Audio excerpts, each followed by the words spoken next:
Everybody, my name is Yesenia, as you guys all know now, and I just wanted to share with you my best day ever. It was kind of hard to think of. I was kind of thinking a little too hard about it, and then it hit me, and it was really simple.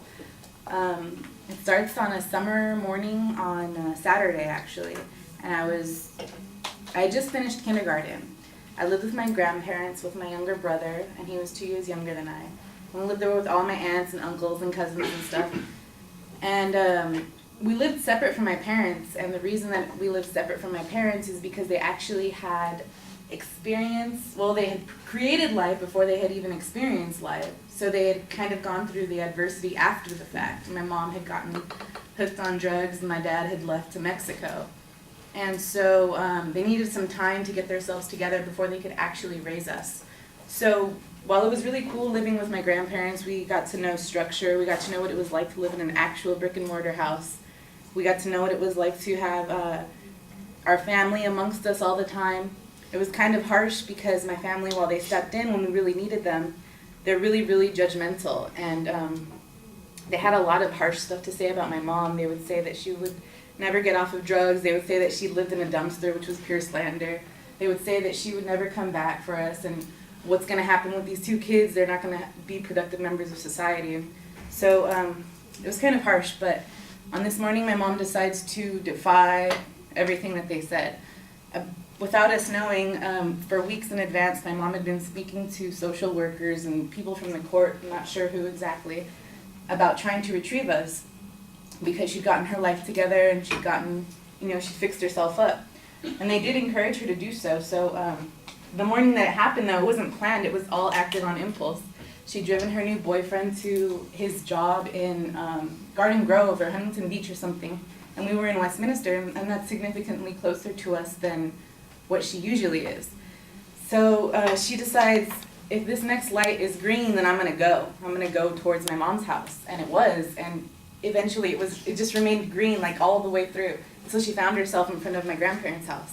She didn't look towards the house immediately, but when she finally did, she noticed that her mom's car wasn't in the driveway, which is an even bigger push for her because I don't know what your guys' ethnic backgrounds are, but I'm Mexican, and I have that archetypal Mexican grandma who's like the sweetest thing. She'll have candy in her purse for you, like ready to go, but at the same time she's terrifying. She's like the heavy hand in the household. She's the authority figure in our bloodline, while my grandpa's kind of passive. So my mom goes in, and she goes for me first because I'm better than my brother. Just kidding, because she knows where I am. And I'm actually upstairs in my grandparents' room. They have this really nice setup, and but my mom has to walk by my sleeping grandpa, before she gets to me. She didn't want to be sneaky. She didn't want it to turn into a kidnapping thing. So she kind of shakes him awake and explains her situation. And to her surprise, he's really encouraging. He's like, yeah, go for it. They're right there, they're asleep, but wake them up and handle pretty much. So my mom kind of gingerly wakes me, she shakes me up, she doesn't want to scare me.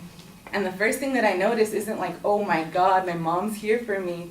The first thing I notice is it's Saturday morning, why am I awake so early? It's still gray outside. I'm trying to get this Cocoa Puffs in front of the street sharks, with my cousins. But then I see her, and I'm so excited, I'm so happy. So we go downstairs, and we fill up my clear plastic bag with just the stuff that I can't bear to leave, because, like I said, she has her stuff together now. So I just get my light-up shoes and my Barbies and stuff, and we wake my brother. And he's even more excited than I, because he's 2 years younger, and he doesn't have all the resentment and malice in his head like I actually did. I was manipulated. So we go out to the car, and we're ready to throw all our stuff in the back. And my little sister's right there. She's a brand new baby. She's maybe a couple months old. And it's a summer morning, but she was all bundled up like an Eskimo, super packed into a jacket. And I'm like, what the hell?